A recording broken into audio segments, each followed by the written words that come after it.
Welcome to another episode of M.S.M Reviews, and today we'll be reviewing and talking about Season 4 of Sherlock, the BBC series.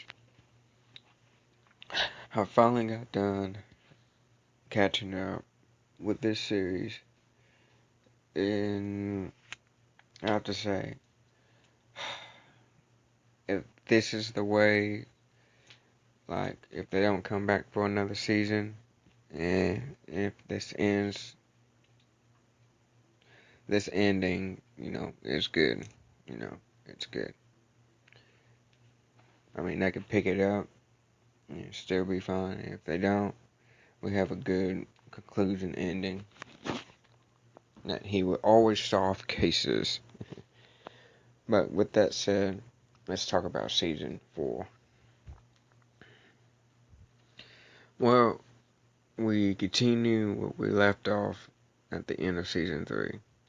Moriarty, is he alive? Well, in the first episode of Season 4, Sherlock figures, already out that telling everybody, no, he is not alive. He's dead. He's clearly dead. But he has pre-recorded all these videos to come up at a certain time. So he has planned ahead. And then we get technically our first case of the episode. Apparently, John Washington's wife, her past is coming back up again, and a person she used to work with is alive and is pretty much on the hunt to find her and kill her because he believes she betrayed them, which turns out she didn't betray them, and it was someone in the inside. And Sherlock solves it. Pretty much, it was not who I thought it was, and the sad thing is, this is the episode we lose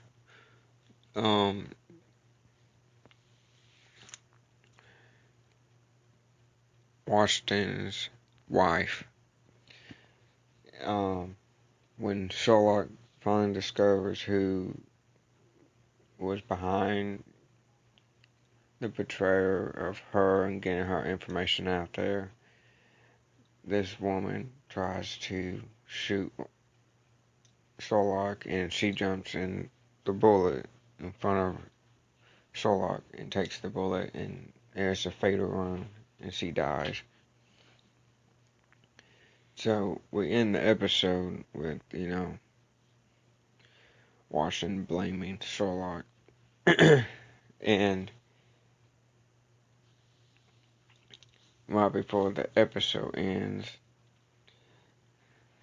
Sherlock gets this little DVD, homemade DVD saying "Miss Me," which he thinks it's Moriarty, but it turns out it was a message from Washington's wife, Mary, who pretty much says, when I'm not here, when I'm gone, save Washington, because there's no one else.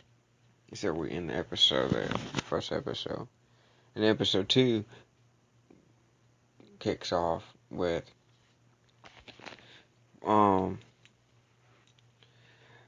Sherlock losing pretty much his mind.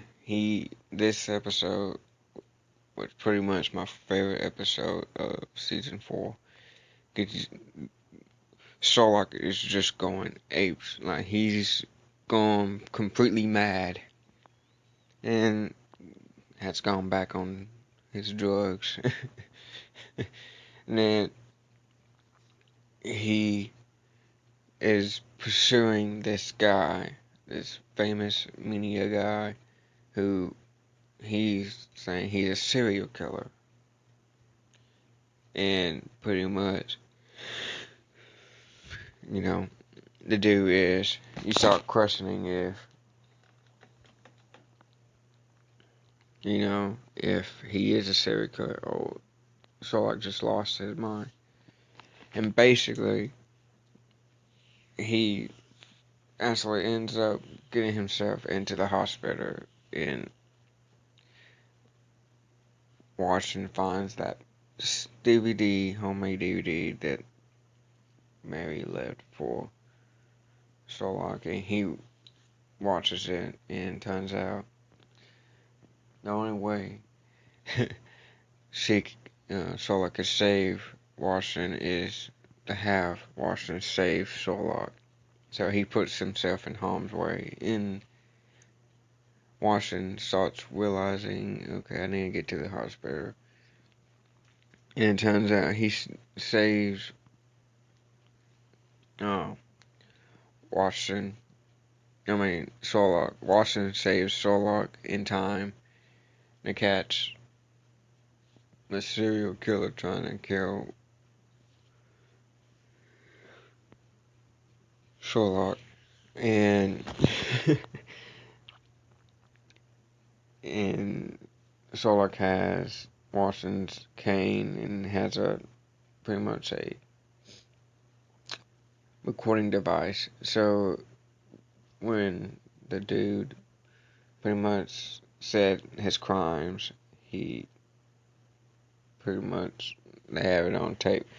And the thing is, Sherlock, after the case is done, Sherlock is talking to Washington and say, yeah, that it probably won't be suitable for evidence, but the thing is, he can't stop confessing. So basically, they solved the case, and this is the first time that the person loved talking about their crimes. And him and Washington actually make up, and Washington tells him it's not your fault. So we get the friendship back together. We get them back. And then, John is talking to his therapist, and it turns out this therapist ain't who it's weird. This therapist is someone we haven't met, and it turns out at the very end, Sherlock and his brother have a mystery sister, and this woman shoots Washington in the head. And then we open up to episode 3. Washington's alive. She shot him with a tranquilizer. So, this whole episode, it's about Sherlock trying to figure out who this woman is, because he has no memory of having a sister. So, the whole episode, they go to, this prison they have her held, and pretty much she manipulated everybody who works there, and that's how she got out. And she's still there. Like, it's weird. She has everybody in the palm of her hand. And it turns out she killed one of Sherlock's best friends because she wanted to play pirates with them when they were kids. She almost kills Washington until Sherlock, finally helps her, finds her in the house. Like, this episode is so crazy and twist and turny, but it caps off very well at the end. Right. So I recommend y'all check this out, and I'll talk to y'all later.